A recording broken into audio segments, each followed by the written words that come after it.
Ever feel like you're capable of so much more?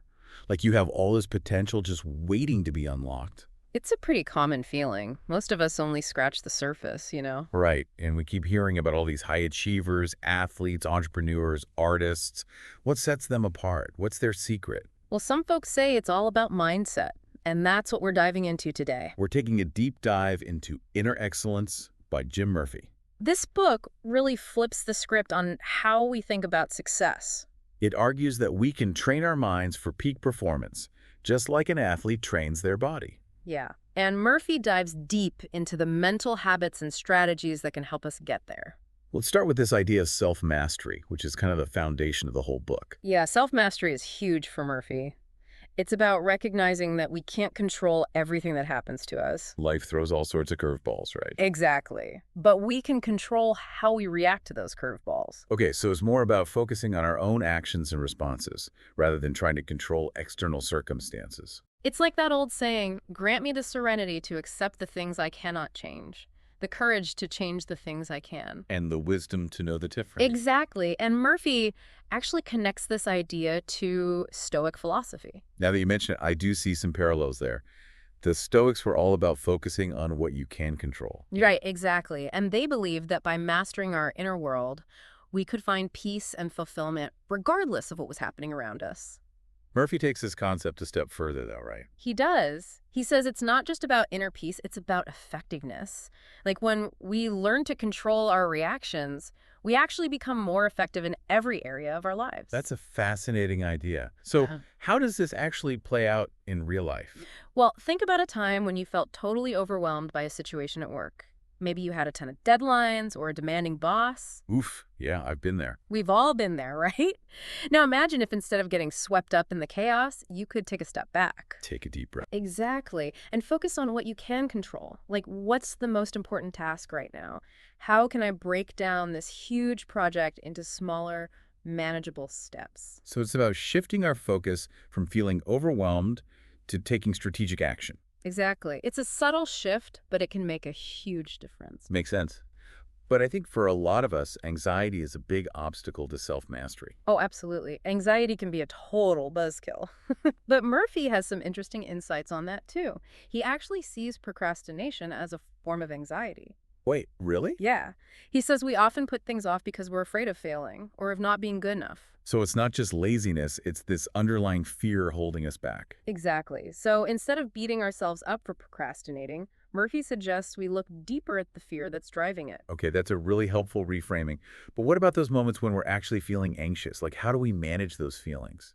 Well, Murphy lays out a bunch of practical techniques for overcoming anxiety. Like what? Well, one of the big ones is challenging negative thought. So instead of just letting those thoughts run wild, we actually question them. Exactly. Like, is this thought really true? What's the evidence? It's like putting those negative thoughts on trial. I love that analogy. It takes away their power. Yeah, totally.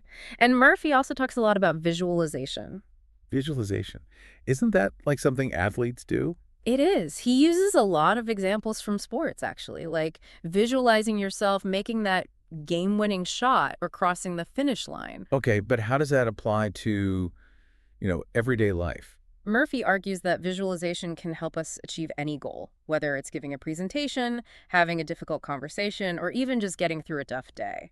So by repeatedly visualizing ourselves succeeding, we're actually training our brains for success. It's not just about picturing it, though. It's about feeling it, too, like really tapping into the emotions you'd experience if you achieved your goal. That makes sense. Hmm. If we can convince our brains that something is possible, it becomes more likely to happen. Which brings us to another big idea from the book, Training the Subconscious Mind. Yeah, this is a good one. Murphy argues that we all have these limiting beliefs buried deep down in our subconscious. And these beliefs can hold us back without us even realizing it. Exactly. It's like having this inner saboteur that whispers doubts and fears in your ear. You're not good enough, you're going to fail, that kind of stuff. Yeah, I know that voice all too well. We all do.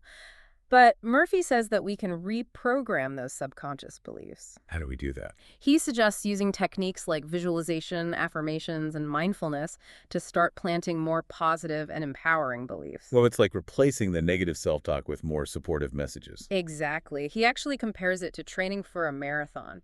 It takes consistent effort and dedication to build that mental muscle. Speaking of building mental muscle, Murphy doesn't just focus on practical techniques. He also talks a lot about cultivating certain virtues: love, wisdom, and courage. He calls those the power trio. And he argues that they're essential for transcending self-centeredness and building deeper connections with others. Okay, that's interesting. So it's not just about achieving success for ourselves. Nope, it's about becoming better human beings. And those virtues, love, wisdom, courage, they help us do that. It sounds like Murphy believes true success goes beyond just achieving our goals.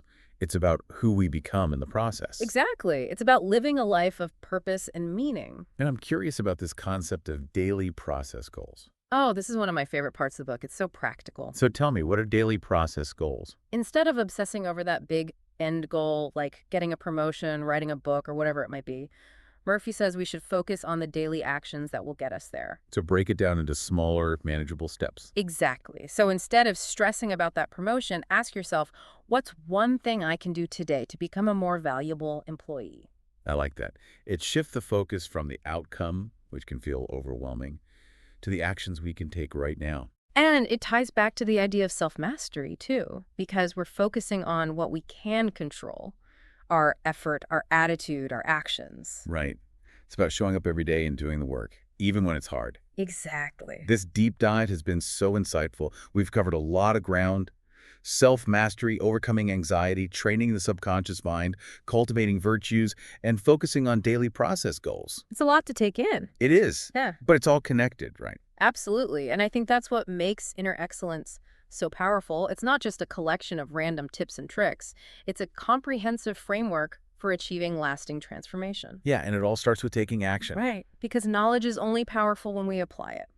So as Murphy says, inner excellence is not just about reading, it's about doing. So what will you do today to step closer to your own inner excellence?